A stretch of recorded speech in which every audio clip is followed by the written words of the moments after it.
trip to South Africa, and when I wake up, I think I will surely have an opportunity to enjoy this place. Let's see. Let me first ask the question, how many of you are from a non-physics program? Chemistry, engineering, so you're from chemical engineering? I'm not into biology. Okay. Material science. Okay, so I'm a condensed matter physicist by training, but now I'm a polymer scientist by profession. Okay, and so I come indeed from a world which really mixes physics, chemistry, and engineering sort of in everything we do.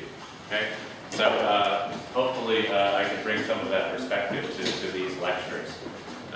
Okay, so before I get started in today's topic, I kind of want to give you a broad motivation about what I'll be discussing and an outline for the lectures of the next few days, and we'll take it from there. And as usual, I'll sort of switch back and forth between the slides and the board. Okay, so I have a few pages of notes, but not too much. Okay, so I think this is the title, roughly the title I gave somebody some time ago, Order and Frustration in Filamentous Matter. So let me spend a few minutes to say what I mean by filamentous matter and why this is an important and interesting topic for this field. So to kind of motivate these sort of lectures, I want to remind you about sort of many of the things that we know about condensed matter based on sort of elementary geometrical models of matter, okay? And in particular, probably the sort of most famous model of matter is what you would call the hard sphere model, okay? And so this idea, of course, dates back at least to the time of Kepler, who conjectured that the sort of high density phases of matter can be understood in terms of the optimal geometry of packing spheres, okay? So basically we ask the question, what would the physical properties of some material be if its interactions really could be treated as isotropic interactions between the elementary bodies, right? What collective properties emerge from that, right? And so this idea, of course, is very old, and it doesn't just apply to the structure or properties that emerge at high density. So in particular, it was conjectured by Kepler that the FCC lattice was the densest possible packing of spheres, proven only within all of our lifetimes to be true. And indeed, this has been used to explain the emergence of crystalline symmetries at very high densities. Okay, but you can also think about other sort of geometrical aspects of sphere packing and how they influence physical properties. Okay, just a few examples. If we think about the low density properties of material, say this is a kind of a schematic of the equation of state of a hard sphere model, pressure versus volume fraction. And at low density, the non-ideal behavior of the pressure versus density, we can think of having something to do with the geometry of n-body, 2, 3, 4, and 5-body packings of sphere clusters. Okay, these give you the viral corrections to the pressure versus density. And more recently than this sort of statistical mechanical theory, the work in the mid-20th century by Bernal, trying to understand how random close packings of spheres appear to have certain universal properties, and these can be understood as kind of models of glassy behavior of materials. Okay, right. So in principle, there's some metastable glassy branch of many spherical systems, and we can understand that purely in terms of the geometry of random close packing spheres. Okay, so this is a very old story, and again, you've all heard things about hard sphere models, and what I want to tell you about in these lectures are kind of a parallel model of materials that I'm trying to call filamentous matter. And if I kind of deliver nothing else in these lectures, it's really to convince you of, in some sense, the sort of need and value of considering the sort of nature of the filamentous matter. What are the interactions, the universal nature of interactions that are imparted to a system when it's composed out of long thread-like elements? Okay.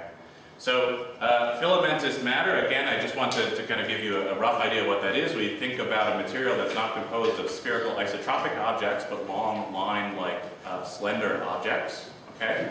And of course, we're quite familiar with these materials at sort of a macroscopic scale.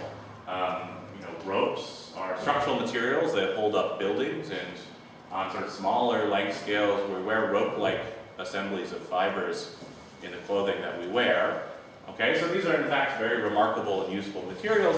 And kind of interestingly, physicists, or who, I would call Galileo a physicist, all right? He's at least a natural philosopher, right, in the tradition of physicists. He was a contemporary of Kepler, indeed. They were also thinking about properties of what I'll call filamentous matter. Okay, so in Galileo's work on the strength of materials, which you might argue, I would argue is the sort of very first book on condensed matter physics, or one of the very first, he was thinking about how the geometry of a rope-like structure, the fact that it's twisted around one another, strands are twisted around one another, actually provides strength to the material. Okay, so his argument in one of his discourses was to understand how the geometry, the unique geometry of the structure, transmits from an extensional load, a compression, that through the friction between these fibers actually locks the structure together. Okay, so it's actually a very ingenious mechanism where you get, purely through geometry and friction between these strands, you get a mechanism of cohesion. Right? Cohesion through geometry. Very cool. Okay, despite the fact that people have been thinking about the features of filamentous materials, I would say that we've understood very little about their universal properties, despite the fact that these materials are everywhere. Okay, these days, of course, we can make textiles at much smaller size scales out of things like carbon nanotubes, right? So we're really down to microns, or hundreds of nanometers. And since Galileo's time, after people figured out how to turn the telescope around, right? They started looking inside of organisms, and in fact, it turns out that filamentous materials, assemblies of long molecular filaments, like collagen, or fibrin, or other protein filaments, are really kind of fundamental building blocks of living matter. Okay? So at a very much smaller size scale, nanometer scale filaments are really in many ways, what you and I are made of. Okay, so nature has, in some sense, discovered this sort of material archetype, hundreds of millions, if not billions of years before mankind first invented textiles. So what we're going to talk about in these lectures are kind of what are the universal properties of material that sort of have this basic design principle. And again, let me just try to introduce you a few examples of filaments, filamentous matter that we in general think about, okay, because these are quite ubiquitous in biological materials, both inside of cells. Okay, you may have seen a few slides already, or pictures already about the protein filaments which compose the cytoskeleton. And usually if you open up a biology textbook, you get the story that there are 3 types of protein filaments inside of your cytoskeleton. The actin filaments that are about 7 nanometers in diameter. Okay? These are relatively floppy compared to microtubules that are 25 nanometers in diameter. Okay? These also compose some architecture of the cytoskeleton. And then a class of, poorly understood class of filaments which are much more heterogeneous than actin or microtubules that we call intermediate filaments because they have intermediate size scales. Okay? So these are just some examples, and you are not going to be able to see anything in this image, but of course DNA in some regards can be considered as a filamentous material. And this is an example of DNA actually assembled inside of a bacteriophage. Okay? This is DNA which is condensed into a little toroidal bundle, which in principle can control how effectively one can package, de-inject DNA from this viral transfection cage. Okay? So this is not inside of a cell, it's inside of a virus, but okay, we'll play a little fast and loose with that. And just to kind of make this clear, of course, not all of the important physical materials exist inside of cells, right? In fact, when we think about the most abundant protein in our body, the most abundant protein in our body by mass is collagen. Okay, and this is sort of the primary constituent of the tissue, the bones, cartilage, teeth, skin. And collagen at the smallest length scale is a triple helical polypeptide. It's about 1 or 2 nanometers in diameter. Okay, and it has a very beautiful architecture. It's a beautiful hierarchical material, which is in many ways like a steel cable. Okay, at the smallest size scale, you have multiple collagen molecules that form something that's called a microfibril. Multiple microfibrils in turn can be glued together into a multifibrillar architectures that are then incorporated into different types of cells. Different types of tissues. And here's another of my favorite class of protein filament assemblies. This is called fibrin. This is a protein mesh, a mesh of cables and ropes that form out of these threads that reinforces a wound when you have a blood clot. Okay. So these are very, again, very broadly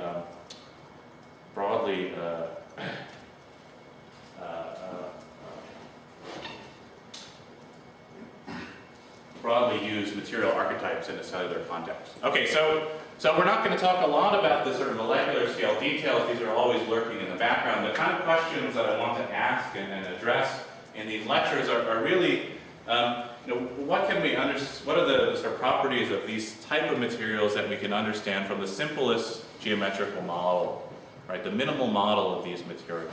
Okay, all of these materials share certain properties, and we'll consider a model which is imbued only with these properties and ask what are the non-trivial physical behavior that emerges from this simplest model. Okay, so the sort of first sort of generic property I want to think about has something to do with the fact that in most of these protein filament assemblies, they form some sort of condensed state. Okay, that's because you have many filaments and they have some sort of sticky interactions. They're held together by some forces. They could be electrostatically mediated forces. They could be hydrophobically mediated forces. They could be osmotically mediated forces. And whatever is mediating these interactions, it leads to some type of condensed state. Okay, and here's a kind of really terrible cartoon of what that condensed state looks like. And I just want to kind of show immediately this has sort of two kind of qualitative features, right? On one hand, it's a material that is highly oriented, okay, has all of these sort of backbones of these filaments are on average tend to be in the same direction. And because it's a densely packed material, it has some type of two-dimensional ordering in its cross-section, okay? So if we were trying to pack the cross-sections of these filaments in the densest possible way, we would think of maybe sort of packing pennies on a table, and we know we'd get some sort of regular structure out of that optimal packing.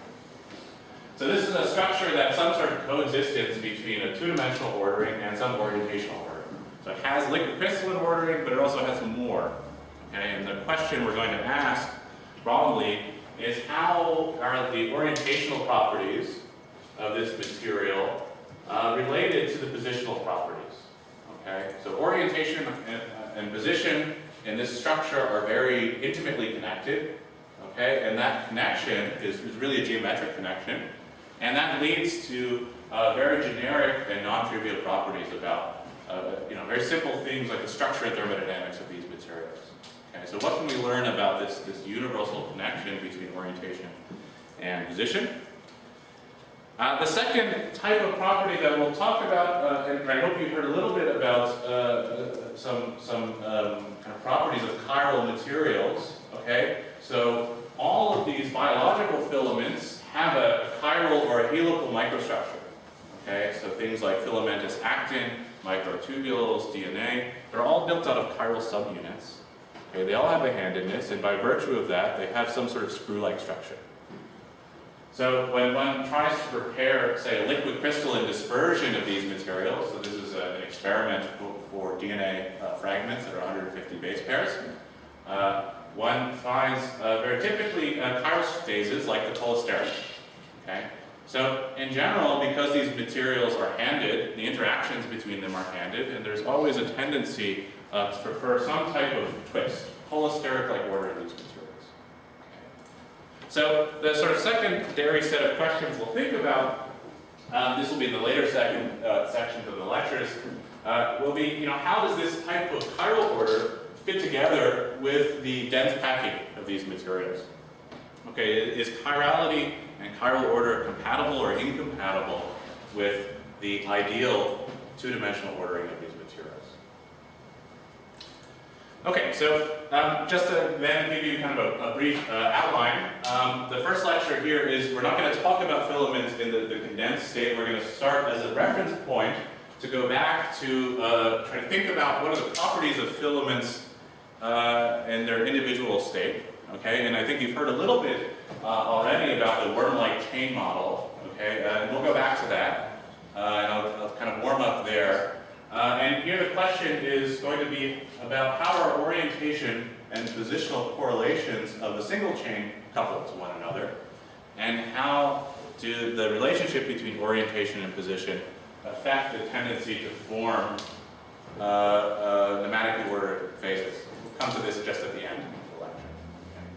Okay. In the second lecture, we'll talk about the sort of Amherst problem. How does the tendency to form a pneumatic or a columnar phase, which is some sort of condensed phase of this material, how does this affect the positional and orientational degrees of freedom of the system? How does it affect how it fluctuates? How does it affect how it responds to some external stimulus? And finally, in the third and fourth lectures, we'll talk about the influence of chirality to frustrate this material, okay, to lead to some sort of compromised structure between dense packing and twist. Okay, so that's all I want to show for these introductory slides, and we'll kind of from here move to the board for most of the remainder. Lights on the board here.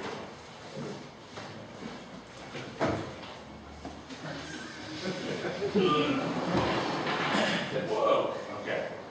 Very good. Before I start, are there any questions about the scope? Anything that I've talked about so far?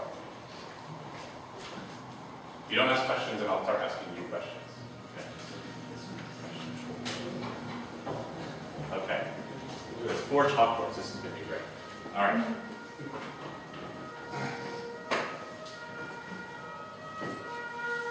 So today,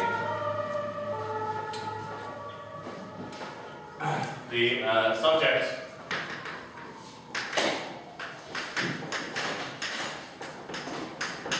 is going to be single filaments, and in particular, a certain model of single filament behavior. And again, the basic question that I want to come back to is the relation between orientation and position.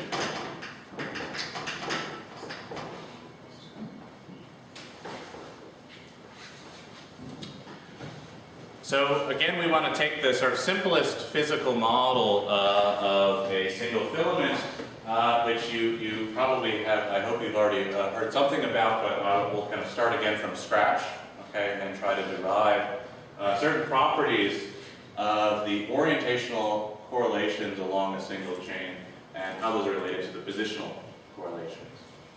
Okay. And we'll get into sufficient detail that I think that will be clear. Okay, so the model goes by lots of different names depending on what community you live in. Okay, so the worm-like chain, which is often called WLC, is also called the semi-flexible chain, and in polymer physics we call this the Kratky-Perot model, or at least it's related to the Kratky-Perot model via some slight modifications. Okay, so you'll sort of see these names thrown around. But for the purposes of today's lecture, I'm going to think of the sort of simplest incarnation of this model, and this is a continuous elastic element that resists bending.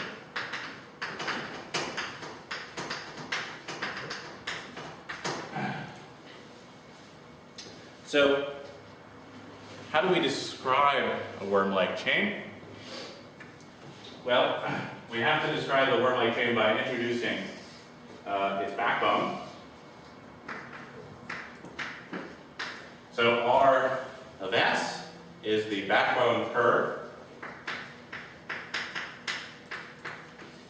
Okay, it's a curve because it's a mathematical function that, in terms of one coordinate S, tells me the XYZ position of the backbone. Okay, that's what a curve is. And S, by construction, is the arc length. Okay, this is the distance that you would walk if you were a bug that lived on this filament. Okay, so we'll label the end on the left here as S equals 0 to introduce some nice coordinates, and the end on the right here is S equals L, which is the contour. Oops, contour length. Okay, so I have this function. Somebody comes into the room and they hands you this function R of S. What can we say about the geometry of this function if I have the geometry of this curve if I have this function?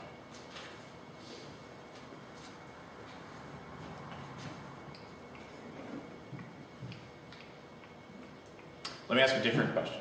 So imagine this function is the position as a function of time, where time is like the arc length coordinate. Okay, so as I move forward in time, I sweep out the position of this curve. What can I say about the trajectory if I have the function R of t? You can look at the first derivative and the second derivative. Great. So first, we look at the first derivative. Okay, and the first derivative tells you what? It tells you what direction you're going. Okay, this gives you the tangent. And you should think of this in analogy to the velocity. Okay, with the caveat that because this is an arc length, coordinate, by definition, the tangent is a unit vector. Okay, I've chosen my coordinates such that the length of any arc element ds is equal to dr. Okay, you can always change coordinates in that way. It makes it less simple. Okay, so the tangent tells me what direction I'm pointing. So that's the first derivative.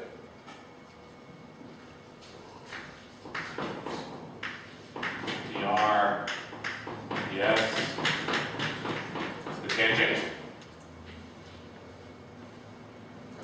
Second derivative. Well, the second derivative, that should be something like the acceleration. Okay?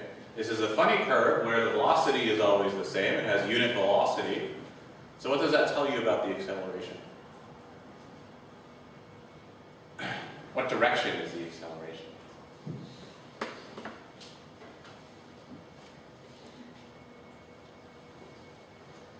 So dt ds, we can write it in two ways. It has some magnitude that I'll call kappa, and some direction that I'll call n.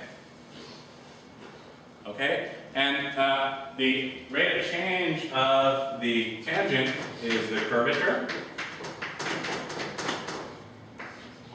And the direction n is called the normal to the curve. Why do you think it's called normal?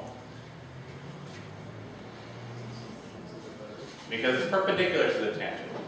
It's perpendicular to the tangent because the tangent is always a unit vector. Okay? So the velocity, because it has a constant speed, can only change along a direction perpendicular to it. Okay, so to give you a bit of a kind of schematic of this picture, here is your tangent. Here's the normal. The normal points to the direction of bending, okay, locally.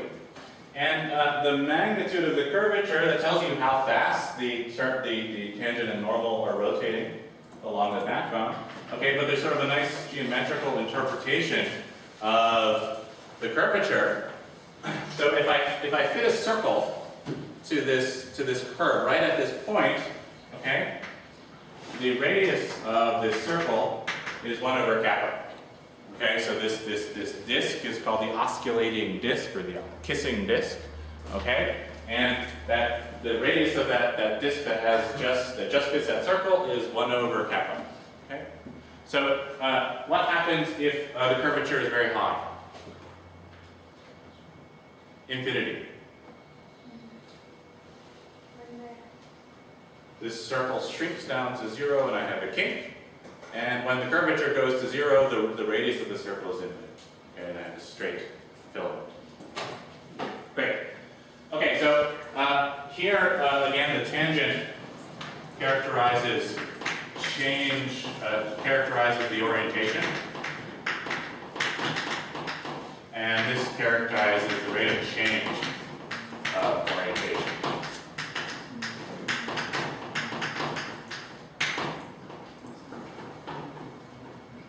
Okay. Question? Over. Question? I was just wondering if there's anything more to be said about the assumption the R by the S is 1, physically. So, not very much, except to say that, you know, as long as you give me any function of any one-dimensional coordinate that takes me along this curve, I can convert to arc-like coordinates. Right, so in general, you have to figure out what, you may have to make a change of coordinates. Okay? For the purposes of this discussion, we're not going to worry about having to introduce these coordinates. Okay? You're allowed to, I'm allowed to insist that we can find these coordinates. Okay. Provided that dRdt doesn't vanish somewhere. Okay, so this is just geometry. This is geometry of curves. Okay, so now what are we going to talk about? We're going to talk about the bending energy. And it has a very simple form. I'll call it E sub B. It is written as some material parameter B over 2, we like the 2 here, times the integral along the length of the curve of kappa of S squared. Okay, so this is the bending, the square bending, times some material constant. B here is called the bending modulus.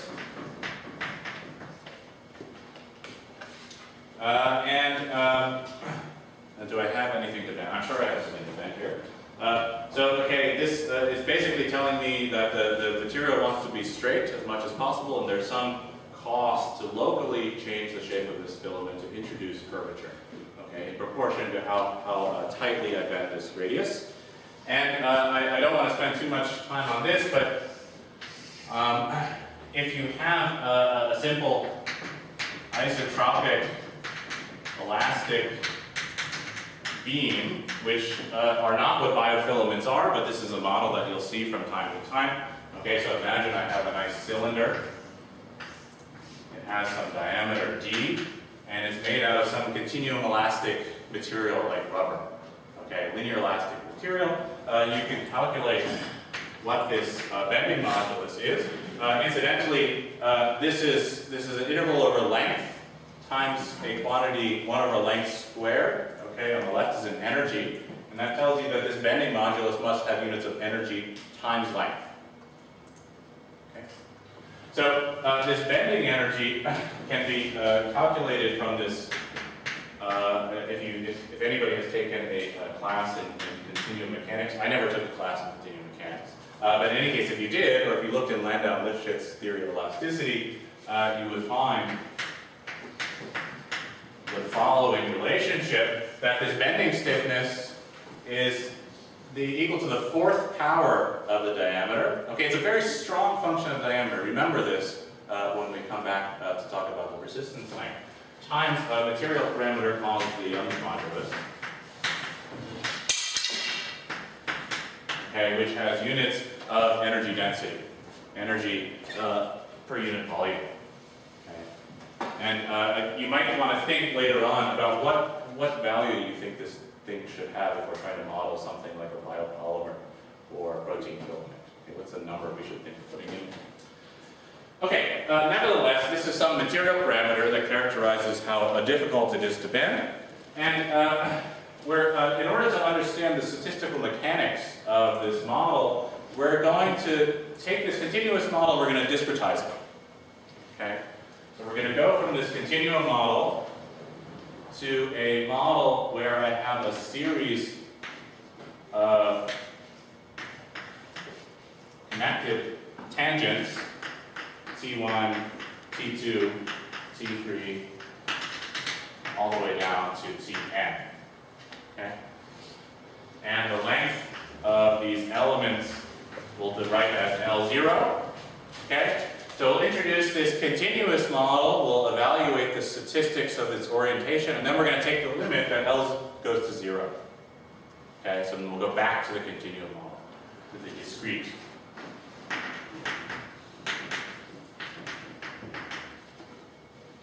So here Tn is orientation of nth bond. So as we go from the continuum to the discrete, what is going to happen to dt dx? How should I think of dt dx?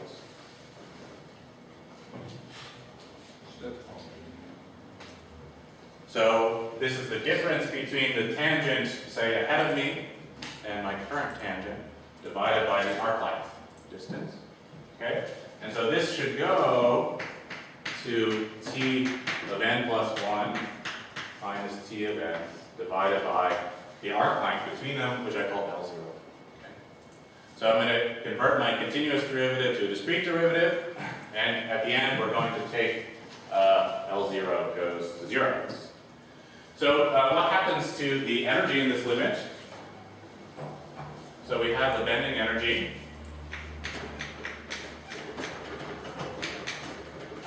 which is B over 2 times dt ds squared. Okay, so the integral is going to go to a sum over these discrete elements of length L0, and the derivative, of course, just goes to that derivative square. Okay. So this goes as B over 2 times the sum over n times L0, that's the length of the arc element ds, times t of n plus 1 minus t of n over L0 squared. Okay? So we can see that one of these L's is going to cancel. Yeah? And what do we get? We get, I get a factor of 2 here from the Tn plus 1 minus Tn. Okay? I'll get B times the sum over the bonds times 1 minus cosine theta of n. What is cosine theta of n? Well, so if I have bond Tn and Tn plus 1, and I define the angle theta of n as the angle between Tn and Tn plus 1, okay, that gives me the bond. So I'm going to rewrite this a little bit. This is just equal to minus B times the sum over n times the cosine of this angle plus a constant. Okay, and I'll drop that constant. Right, that constant just comes from the sum of these ones. Okay, so all it depends on is the cosine of this angle. Okay, and in order to consider how, on average, the tangent at this position is related to the tangent at this position, I need to sum over the fluctuations of this angle, okay, at finite temperature. So we're going to consider at fixed temperature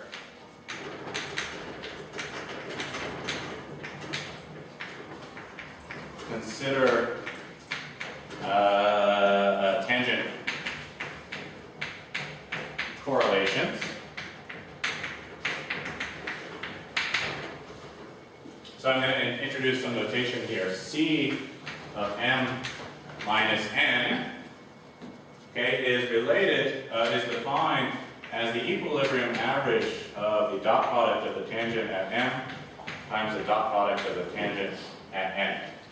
Okay? And I will just tell you ahead of time, this only depends on the difference between n and n. principle, you would have to show that. Okay. And so this is an equilibrium average.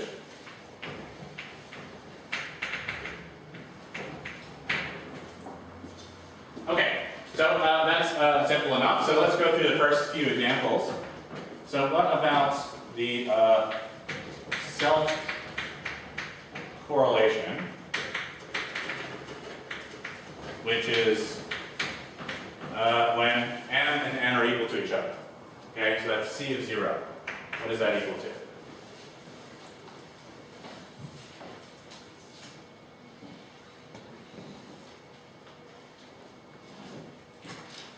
So this is, by definition, this is T of n squared, which is equal to what? 1. Thank you.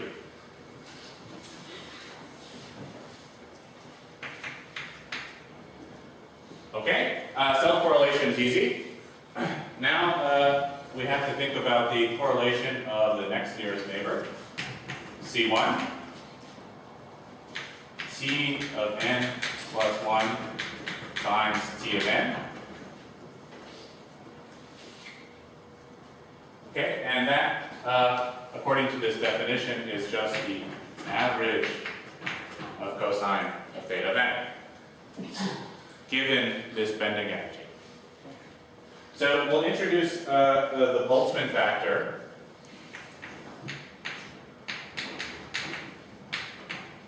Boltzmann weight for a bond with an angle theta of n. Okay, that's simply e to the plus alpha times cosine theta of n, where alpha is defined to be b. Whoops, I made a typo. It should be the 1 over L0 here, right? Because it's L0 divided by L0 squared, and 1 over L0 here. This is b over L0 times kBt. Okay. So this is the Boltzmann weight at finite temperature, okay, to have a bending angle of theta of n. So now all we need to do is calculate the equilibrium average of that Boltzmann angle, of that angle, okay, so that's cosine theta of n. And all I need to do is take that Boltzmann weight and average over all possible angles, okay? So I want to calculate the average of theta of n times this Boltzmann factor E times alpha of cosine of theta of n, integrated over all angles theta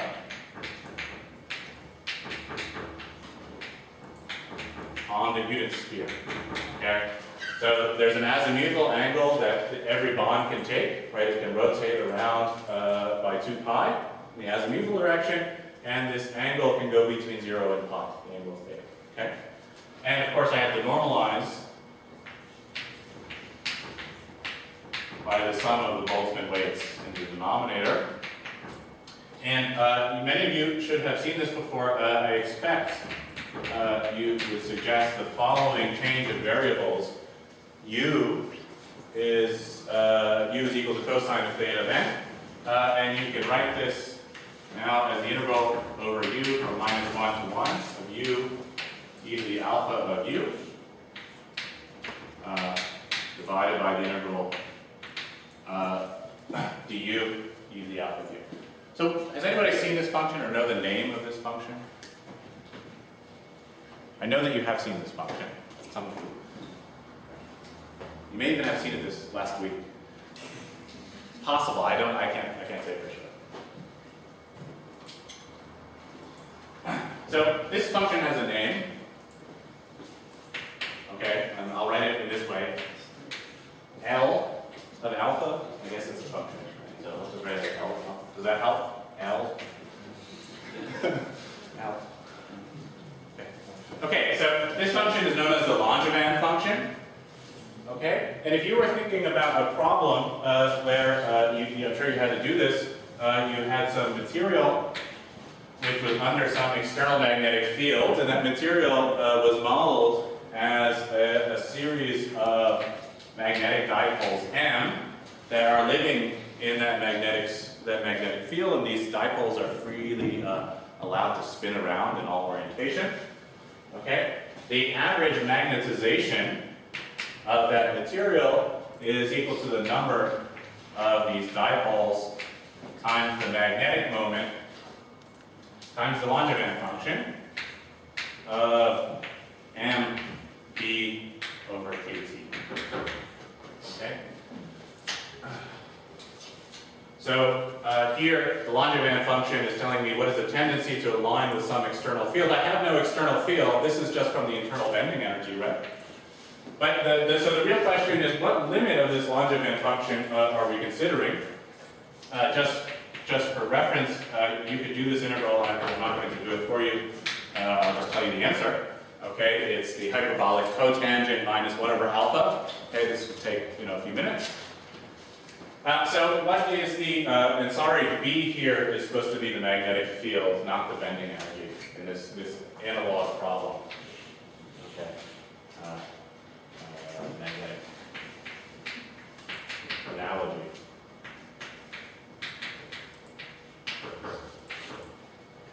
So what limit of alpha are we thinking about here for this problem? And what value of alpha should I consider? Is alpha a big number, small number? So remember what I did, I started with this continuum model, okay, and I introduced a discrete model, and I said I'm going to go back and take the limit that the length of these elements goes to 0. So what happens when I take the limit that the length of those elements goes to 0? What happens to alpha? Alpha goes to infinity? Yes, alpha goes to infinity. So the limit of this Langevin function that's relevant to the word-like chain models is the large alpha limit. Okay, it's the analog of the high magnetic field. Okay, so so what happens to the hyperbolic cotangent as alpha is very large? So the numerator goes as e to the alpha, the denominator goes as e to the alpha. This goes to 1. Okay, and this is approximately 1 minus 1 over alpha for large alpha. Okay, and now I'm going to make one more approximation, which may make you feel queasy, but okay, it'll make more sense later. I'm going to write this as e to the minus 1 over alpha. Okay, for alpha, for large alpha, 1 over alpha, a very small number. Okay, so this is the correlation between these nearest neighbor bonds. And now we have to go back and generalize this to the correlation between non-nearest neighbor bonds in order to determine the end-to-end length.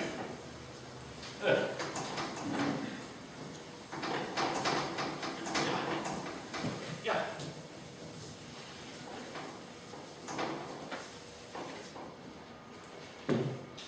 So here I'm just going to give you an argument without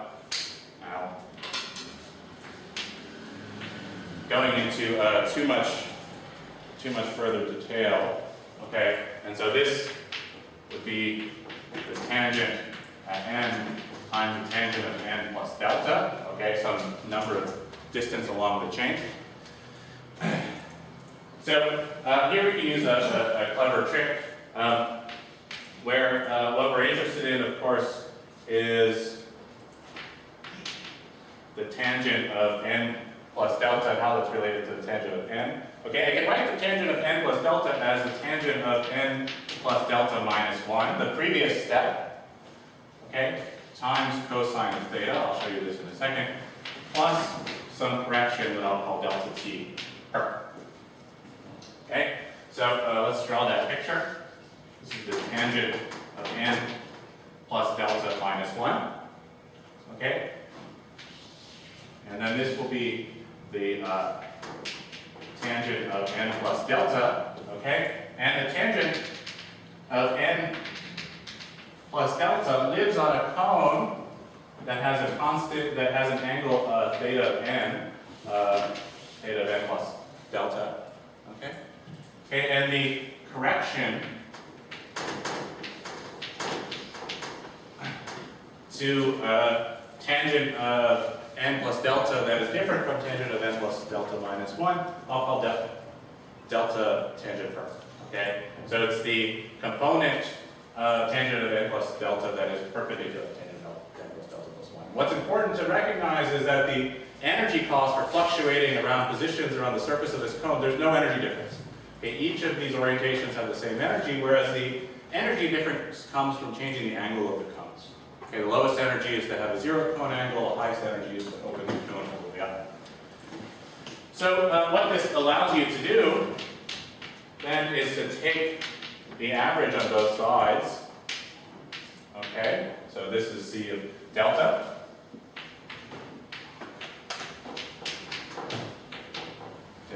Delta minus 1 times the cosine of n, sorry, this would be n plus delta, n plus delta, plus t dot delta, oops, delta t. Okay. So what is this? This is just c of delta minus 1, the correlation function for tangents one step behind. What is this? This is just e to the minus 1 over alpha. Okay, the tangent for nearest neighbors. It's the same correlation. And what is this? So the energy cost for all the fluctuations around the surface of this cone is the same. Okay, so for every value dt perp, okay, minus dt perp occurs with equal probability. So this averages to 0. So there's no energy preference to be in any particular azimuthal angle. And what this tells you is that this is the part of the orientation of the previous bond that the next bond forgets. Okay, so it forgets this part of the orientation because there's no energy preference to have any azimuthal. So altogether, what you have is a very simple and nice recursion relation that C of delta is equal to C of delta minus 1, one less step, times e to the e to the minus 1 over alpha. Okay. So this recursion formula has a very simple solution, which you have already seen, I think it's at least already been told to you, but now you know how to derive it.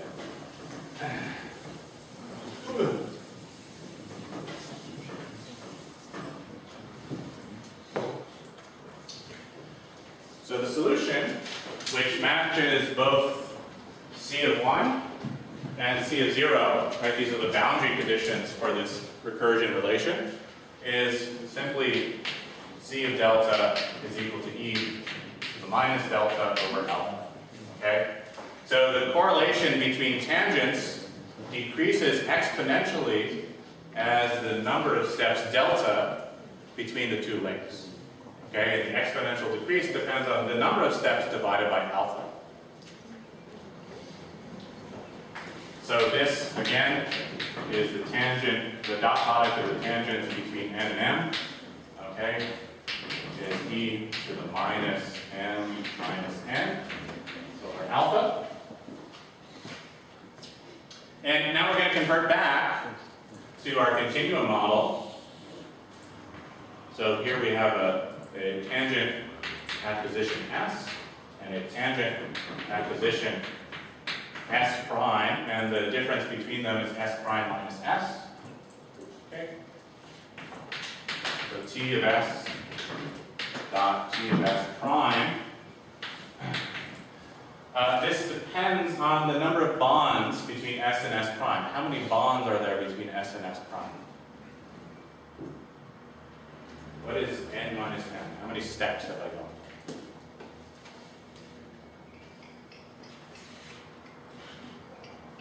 is the length of the bond.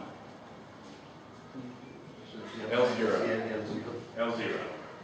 So the number of steps is the difference in S divided by L0 times alpha. Oops, it should be E here. Okay? And this allows me to define a new parameter that I'll call LP.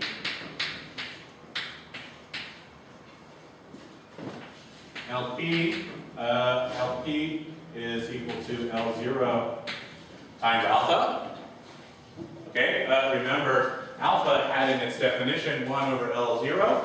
Okay, so now we have the nice fact that LP in this continuum limit doesn't depend on L0. Okay, it doesn't depend on the size of this discrete step that I introduced or calculated. And this is B over KT, and this is the persistence.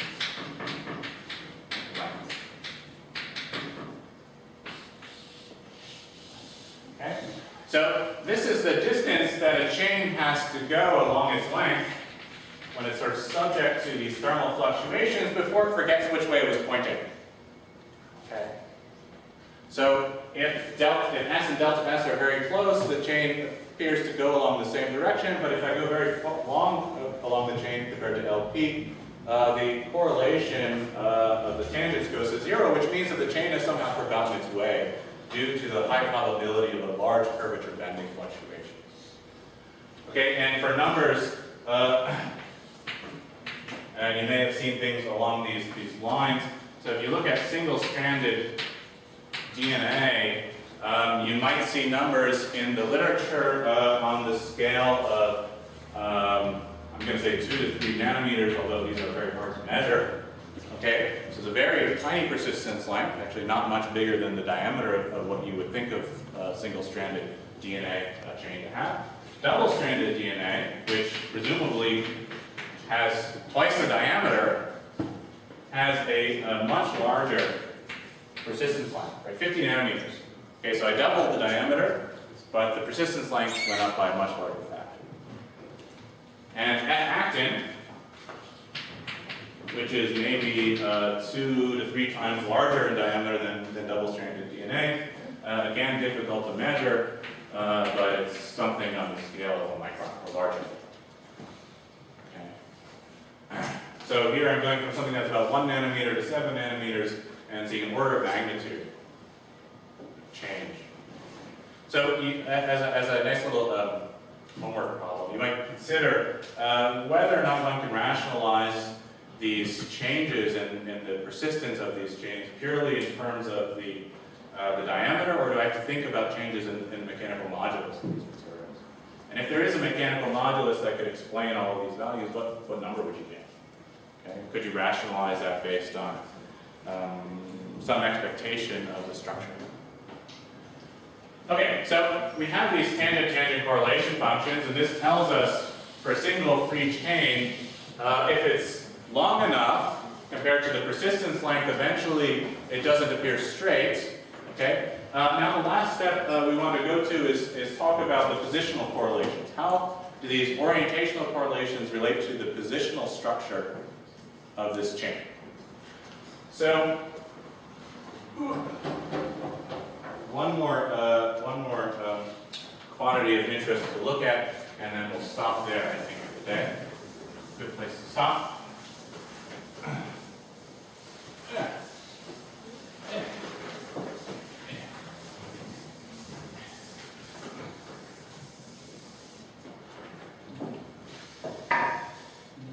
So I have these tangents. I know everything about the correlation properties of these tangents and how they relate to temperature and the stiffness of the chain. What does this tell me about how big the chain is? How big is the chain going to be? How can I relate that to the size of the chain? So let's say I'm interested in this backbone function. Right? I want to be able to know how far apart, say, are the ends of the chain. Right? This is some standard way of characterizing a polymer in polymer physics, say by light scattering or some other technique. Okay? How would I relate the tangents to the position?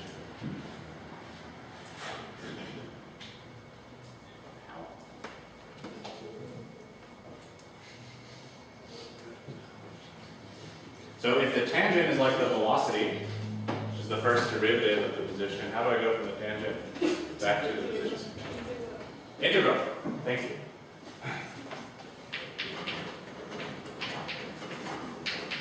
So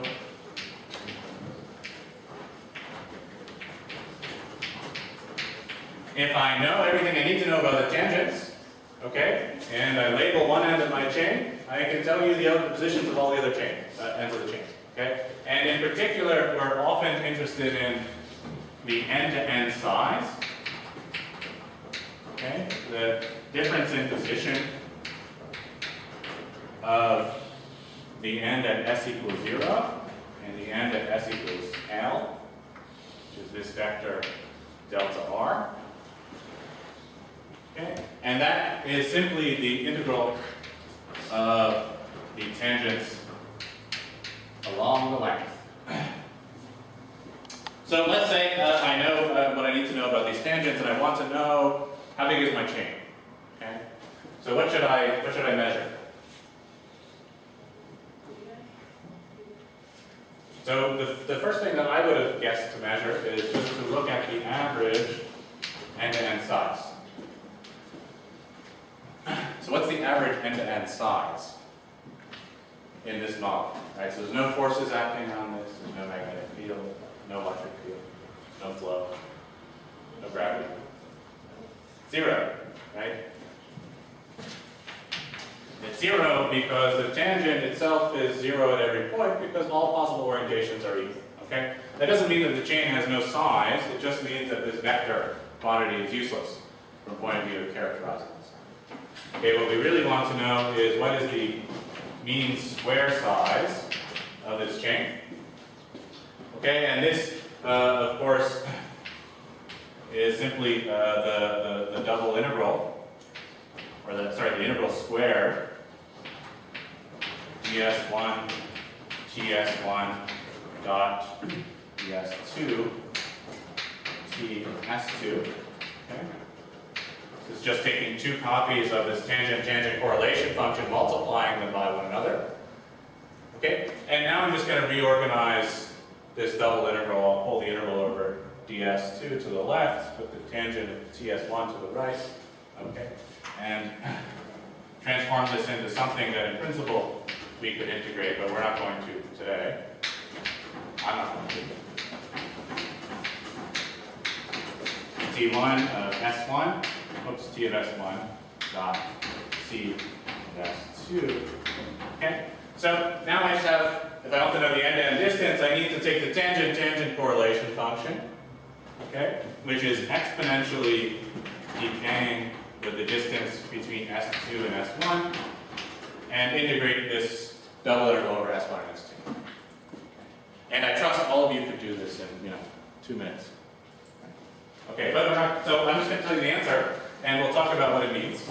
And then we'll call it morning for me. I'm going to take some questions.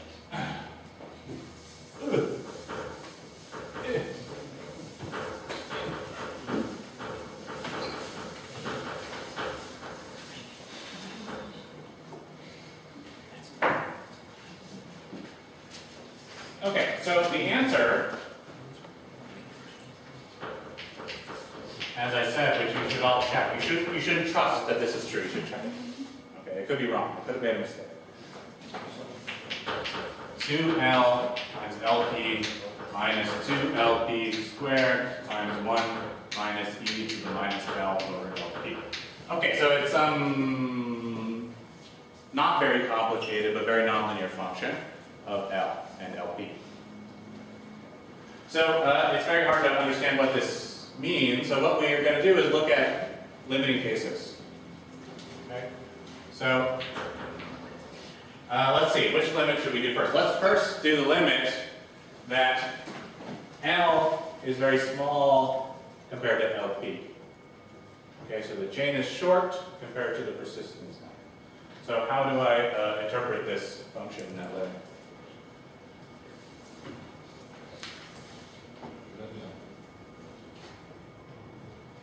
So what's going to happen to this exponential as L is small compared to LP? So this will go, the argument goes to 0, so this is 1 minus 1. Okay, so that's a problem. In fact, what I need to do is go to higher order, okay, in this Taylor expansion.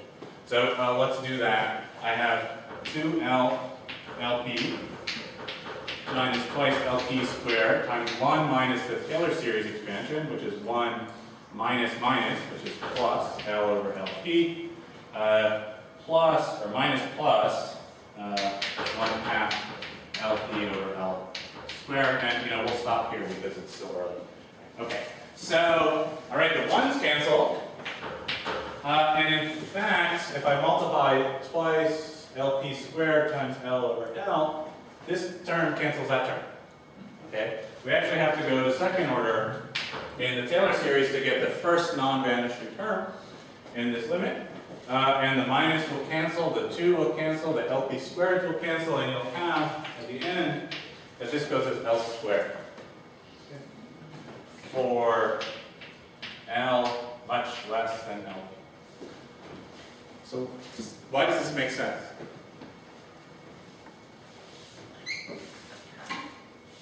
Basically an extended rod.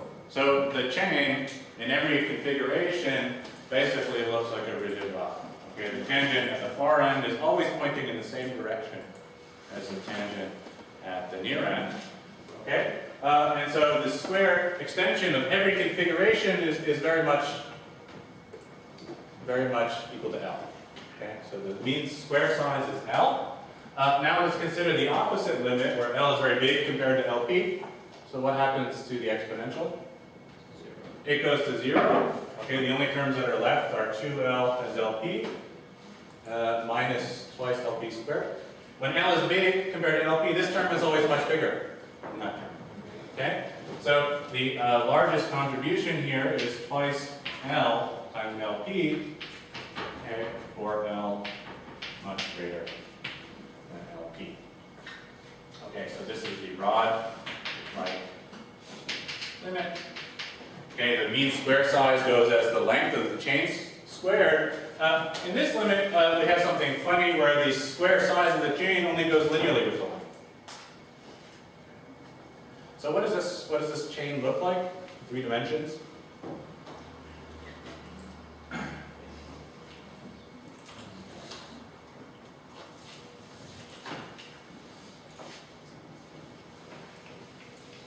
So you think of an object where you may not know this, but if I double its length, its average size only goes up by the square root of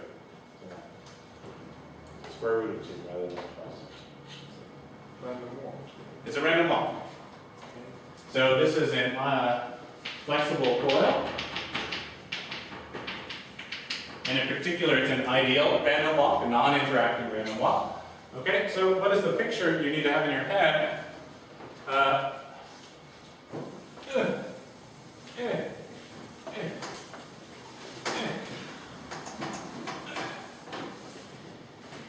So for very large chains, we have some coil, okay, where the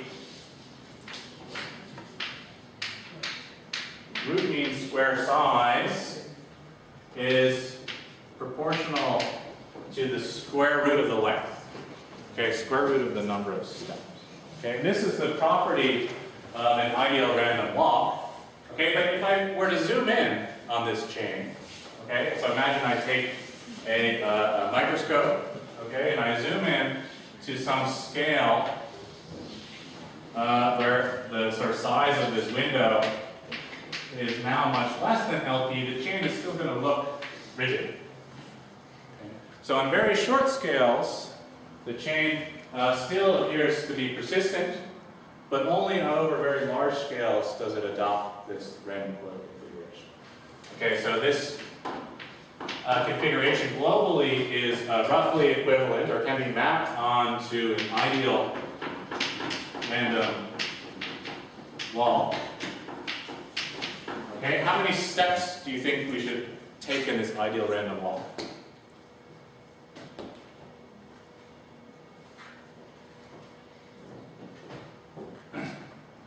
certainly proportional to L, right, the length of the chain. Let me ask you a different question. How big are the random walk steps in this effective random walk?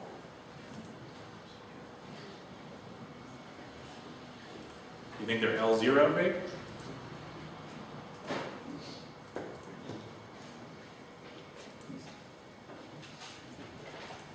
So notice there are two length scales that appear in the mean square size of the chain. One of them is L.